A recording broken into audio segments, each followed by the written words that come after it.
Last time on Red Seas, we finished up our sailing life in the Caribbean and brought Indioko through the Panama Canal. Now our sights are set on our Pacific Ocean crossing, but there's a whole lot to get done before we're ready to set sail.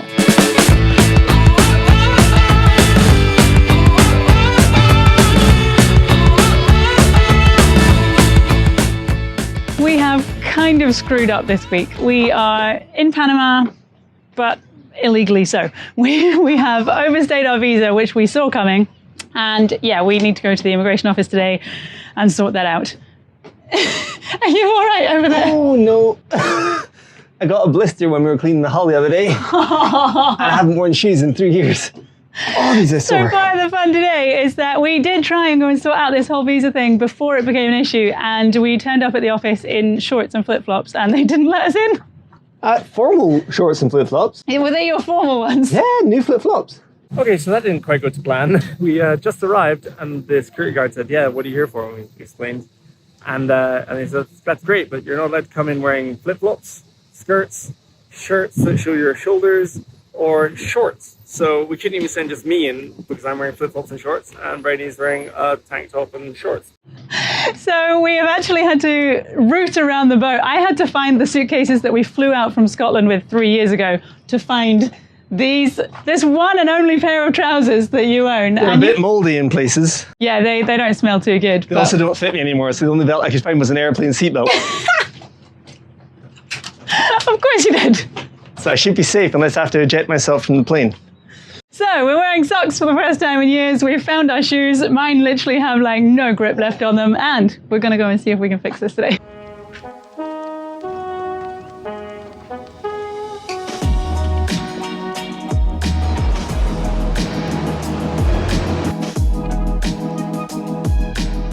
It's like my toes are screaming, "Don't put me in here!" No grip whatsoever. Hola! Hola, buenas.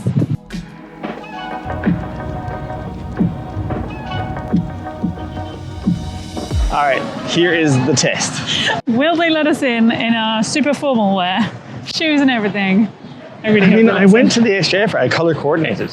Shoes are black and grey. Make sure you point that out to them. Style counts.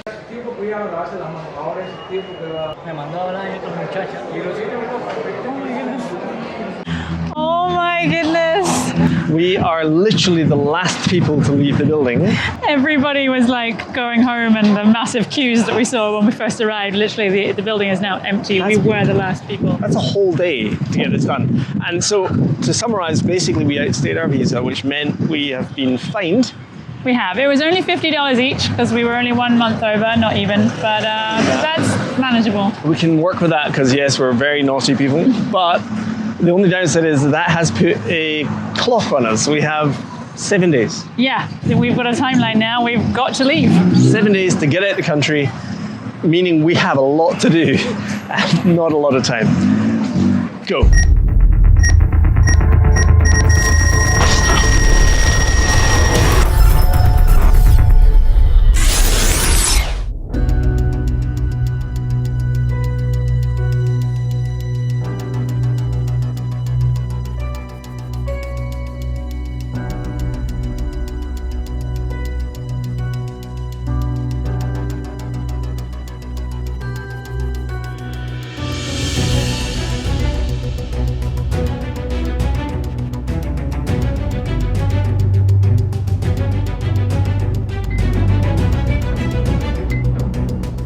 So we've been looking at the weather window for this upcoming crossing, and yeah, there's really not a lot of wind. And we're nervous that we're going to have to motor a long way. And so to get more fuel on board, rather than buying the individual yellow diesel jerry cans, we've actually ordered 2 massive blue 55-gallon tanks. And we've just had a call to say that the guy is almost at the dinghy dock to deliver them. So we're going to jump the dinghy and work out how to get them back to Indy, and then also where we're going to store these things. And as per usual, we're running on camera time. So he's here already and we're not off the boat. So time to rush. Didn't die.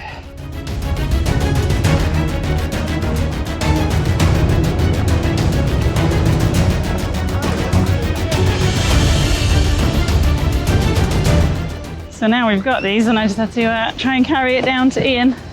with everything else that I'm holding. Ah, there we go. Gracias. Oh, my wallet. Well, that worked. Yeah. Okay, we have got both tanks in the dinghy. There's no space for me. Do you think I can just stand up like this the whole way? Just don't go on the plane. I kind of forgot we were getting 2. These are huge. These are huge. I think they'll fit though. I mean, we're never going to run out of fuel ever again. We could just motor the entire way. Let's just take the sails down now. Oh, my toes! I have like no grip whatsoever. My toes are just on the cushion. And other than that, I'm just bouncing around with the waves. Oh my goodness. We're still alive. We made it!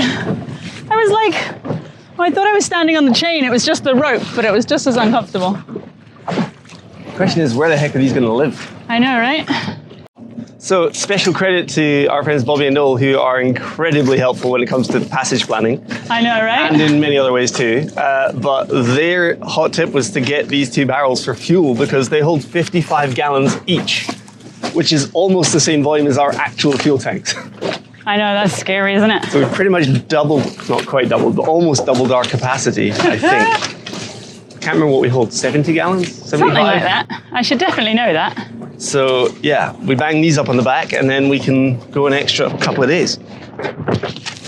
They make it look so homely, don't they?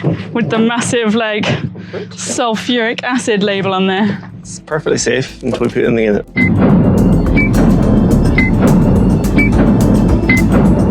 We've heard that the marina not too far from here, there's 2 marinas here, and one of them apparently, if you come by dinghy, they will service you for petrol, but if you try and go in with the big boat, they don't like it or something? I don't know. I don't know, we're going to go in the dinghy and try anyway. We'll figure it out. We'll just sneak in under the cover of darkness. It'll be fine. 1, 2, 3, Oh, you remembered to take the gas can. That was good. I didn't remember to bring the dinghy key. What a team! Hey! Yes, it's amazing we've made it this far.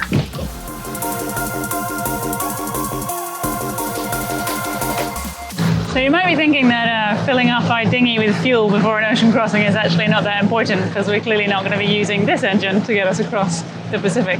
But we have been on a boat, and I shall not name names. No, we did spend a period of time on a boat in which that's exactly what happened.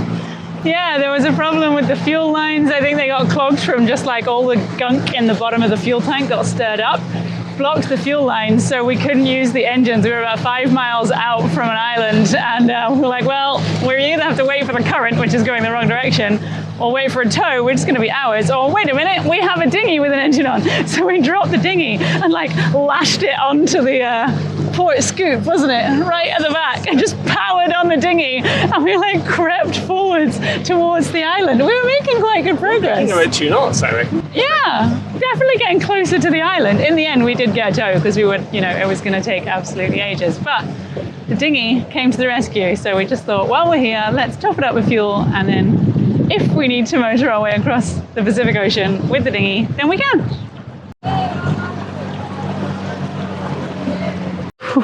That's that one.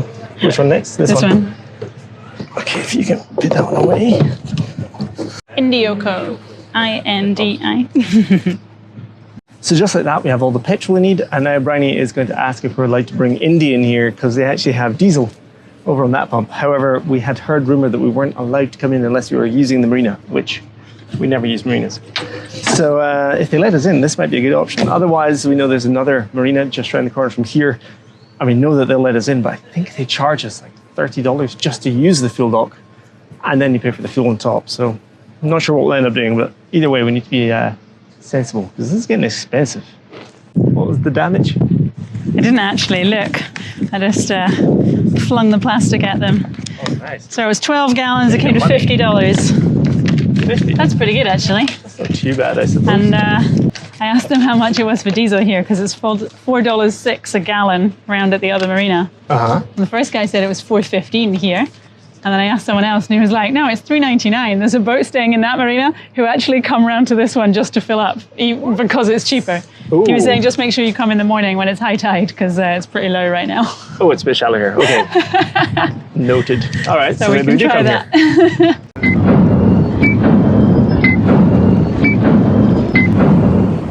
What are you making me do now? Well, you spotted them. I've been wanting to use them for a while. So a while back I was working in San Diego and they had these scooters for hire. So like they're just all over the city. And you take your phone and you scan a little QR code and then you can take a scooter for a ride for fun. And we're like, yeah, maybe we'll just do that for the next little stretch of walking. So, you know, why not? Try it, I guess. Add a rider. All right, we're in business. I'm definitely going to fall off this. Flock together. Yay! Let's flock!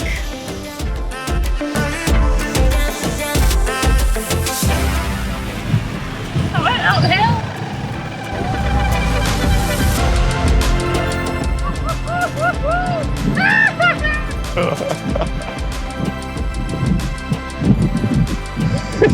I'm a bit lurchy. Lurchy. Yeah, because I keep pressing go and then getting scared and letting go of the button. Let's see what top speed can be. Woo-hoo-hoo! Look at the concentration on your face. I know there was a leaf on the floor and I panicked. A leaf. Could have been the undoing of me. I don't think I look very relaxed and natural on this. You want to try doing it one-handed? No, definitely not. I'm gonna have a take you though. Whee! Look at her go! This is what I live with, people. Okay, next admin job, we've come to the French embassy again. We need to drop our passports off here so that they can actually give us our visas and then we'll need to come back and collect them another time. But good news, our visas sounds like they've been granted. Hooray, my head's the right size. That was weird. I think we were successful. Well, that would just give away our identities. Yeah, we got to the door and they wouldn't even let us in. And they just said a lot of things in Spanish to us. And seemed to say that we'd come on the wrong day, which we definitely hadn't because we were on the list for the security guard. Yeah, you had a name. We were on like 4 names on there and we were 2 of them. So pretty sure we're allowed in. They took our passports off us and shut At the door in our face. And shut the door, yeah. Yeah. So hopefully we'll get them back one day and we won't, aren't stuck here forever.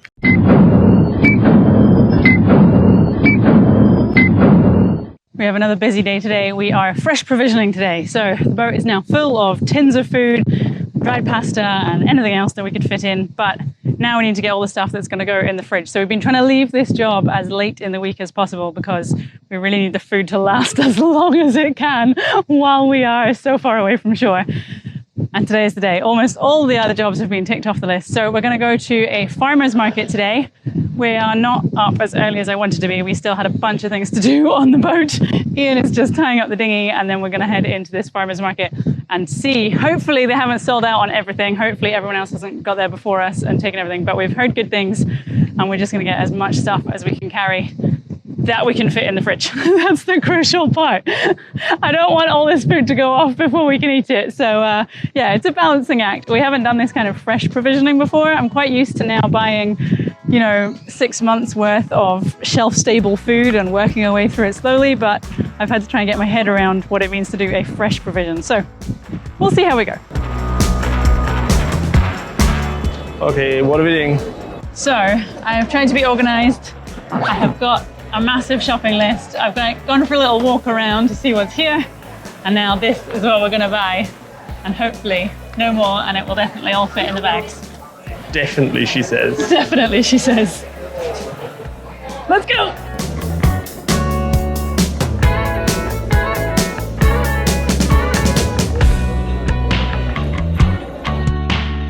Mission accomplished. I tried to be so good and stick to the list. And then there was just so much fresh fruit and fresh veg and it all looked amazing. And I was like, oh yeah, I'll just have one of those. And I was tempted to buy things I had never heard of just for fun. And I was like, no, I won't. Well, I offered that there was definitely something that looked a lot like earwax. We didn't buy that. I was not tempted by that, but like the exciting fruits and vegetables that I've never tried. I was buying like a sweet potato and the girl at the stall was like, are you sure you don't want to try this one? It's a different color. It tastes a little bit different. No. So yeah, I'm okay, thanks. But we did get the orangest oranges in the world. Oranges. So yes, we'll need to eat all of that in the next 5 days, otherwise it's going to go off. But we're done. We've got food. We can cross an ocean. Okay. What's next? Who knows?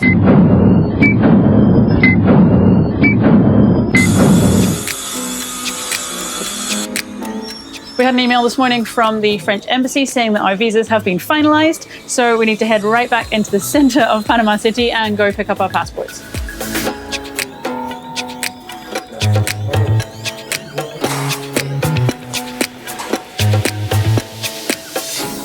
And that's it. We've basically now got our visas for French Polynesia. It turns out they're for 3 months, which gives us just enough time to apply for the long stay, which apparently is a temporary residency. So now I have to learn French and I have to probably sing a national anthem or something. I don't know.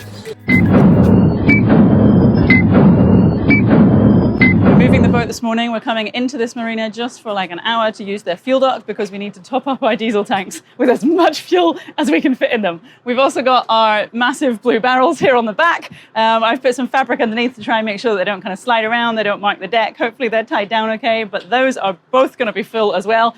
And up at the front on deck, we've got 4 yellow jerry cans that are going to be full as well. So we really hope that we don't need all of this fuel, but we've heard reports of light winds and we just thought, better safe than sorry, we'll take as much as we possibly can and hopefully we won't use it. All set, easy job today? Yeah, perfectly fine. Basically, we went to ask them earlier, hey, can we come for fuel? And said, yeah, great, but make sure you come at high tide. What? Basically, their fuel dock is right at the back of the marina, so it's quite shallow there, and at low tide, they reckon we would probably hit the ground. And we're cats, we're not that deep. But that wouldn't be great timing. Not ideal. So, we radioed them just as we got close. We're like, is it okay if we come in, get some fuel? And they went, no, wait. I'm like, well, high tide's now. Like, when do you want me to wait? Oh, we're just, we have a fuel tanker here filling up the fuel station. Oh, well, at least it's that way around, so we're not going to get there and then they'll be like, sorry, we haven't got enough because we need absolutely loads. That could happen. We've been told to basically just hang around outside the marina, which is a very cunning marketing move to drain the remaining fuel we have. I know. That's a great system they have. Very well thought out. Way to make more money. So we just have to float around here and not hit the neighbours. And then hopefully get a radio call at some point, or I'll get bored and insist they let us come in somewhere. Drop the hook again. Yeah, re-anchor. And and then top up. Hopefully while it's still high tide.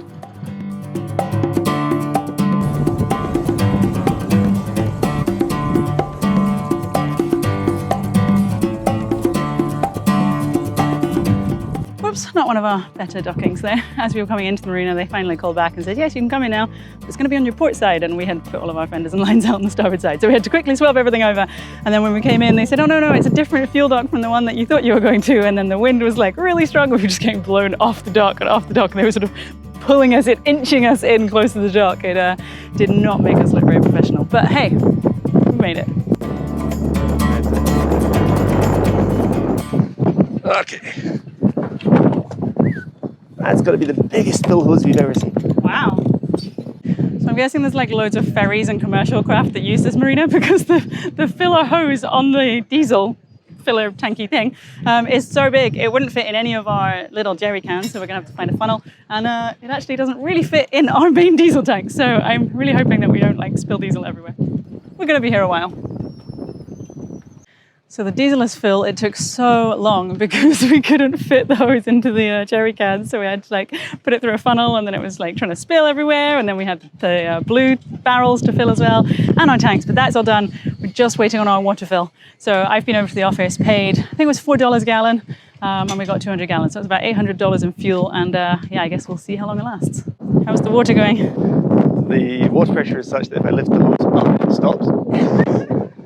So it's a trickle. We're definitely hoping gravity is going to keep on our favour to get this tank anywhere near full.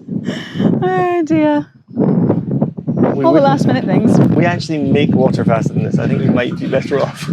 Yeah, it's just that the water around here is not particularly nice. So we have made water when we can, but with red tides and with like rubbish in the water and stuff, it's not always possible, and we're now running out of time. Oh, you made that look pretty good.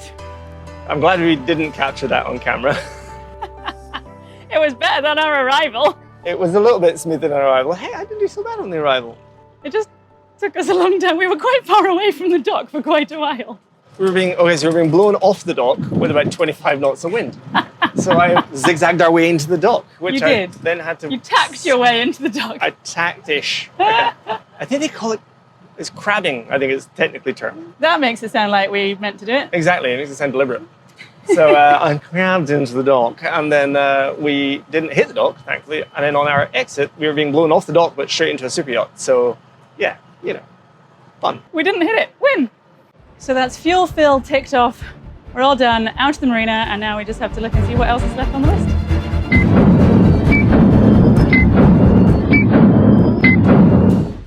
Okay, it's crunch time. This is, it's time to leave. We have to go check out officially to say that we are no longer going to be in Panama within 24 hours. So once we pull the trigger on this, we really have to go.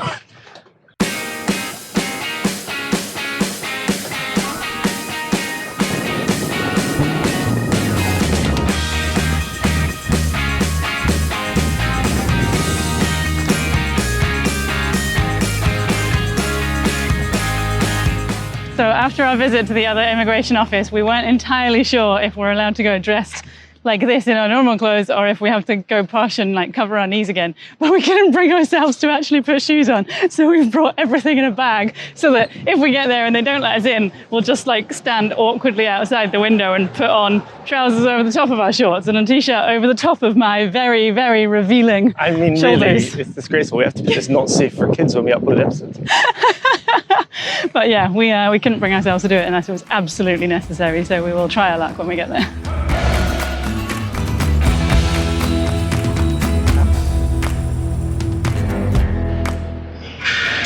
Staircase. I still can't go over this. When you compare it to some of the places that we've checked in and out of in the past, which are pretty similar to basically a hut on the beach. I don't think karaoke would have expected this level of grandeur. I think I remember somebody else saying you have to go to like a port captain first. And I'm sure someone said it's on the same floor in the same building. Just go down that way and on the left. That's an empty office. Not that one. This is a dark corridor. Could be here. Good. Well, that didn't hurt too much. The guy was actually really friendly as well. So he did the paperwork, but actually spelled Indioko wrong, so it was kind enough to redo it all for us as well. So next up, checkout.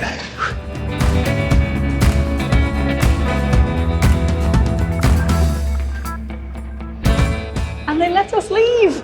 Hooray! Paperwork is done. They said they'll let us back in. Yeah, I did ask at the end because there was a lot of talk about the fine that we had to pay and the paperwork we had and the receipts and everything. But I managed to ask in Spanish, if we ever want to come back to Panama one day, would we be allowed into the country? They were like, oh yeah, that's fine. So yeah, $50 to have an extra week or two. No, an extra week in the country. It's always an extra week, but it could have been a month. Yes, that's true. And yeah, well worth it. I mean, a lot of paperwork, but huge amounts of paperwork. Like, this is full. I don't think it's ever been quite as full as this. But we are now legal to go. We have the right boat name on the paperwork. We only slightly gave a heart attack to the customs lady because she didn't see us coming in the door. and we're good to go. All right, we've got to do it now.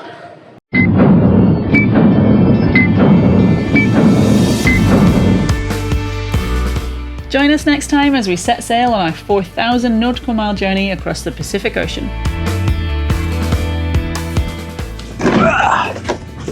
Got it. So it does take up like our entire... Gotcha! It does take up the entire transom, so we can't catch any fish now because we won't be able to go and get them, but figure that out. We'll figure it out.